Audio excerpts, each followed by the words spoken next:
talk a little bit. It's very easy to talk about the greatness of S&OP, the benefits, the key values, and the outcomes, and so on and so forth. But I would like to go to the negative side.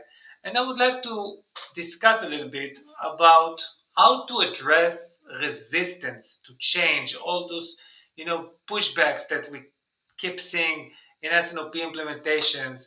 Um, and how do you avoid that? Can So you address this issue, please? yeah, so people they like what they know and they like what they feel they've been successful in doing it the way that they've doing it. And especially if we look at our leadership of our company, look, they didn't get there by accident, right? They were successful, they worked hard and all of that. And like I say, go for what you know. So I think change management it has to take a couple of different forms, both on the hard and the soft, right? So on the soft side, I always try to, help them understand where their piece fits in the bigger picture and why all these things are related and why their input is critical and their role on the team for their particular function is critical.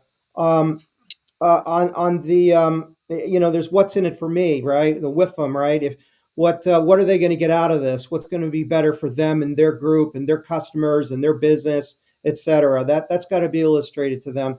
And then I think on the harder side, there's establishing a methodology around execution and structures that provide the right levels of accountability in the right places and measurements for that sort of thing, right? Almost like the project management side stuff.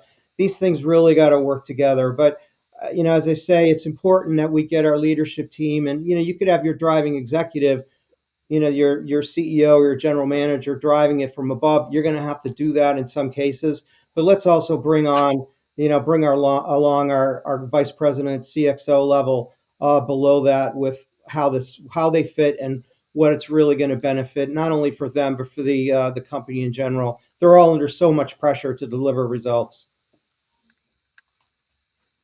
I totally agree with you, Eric. It's a very complicated thing, and from my experience, normally you need to tackle the soft part of the human factors.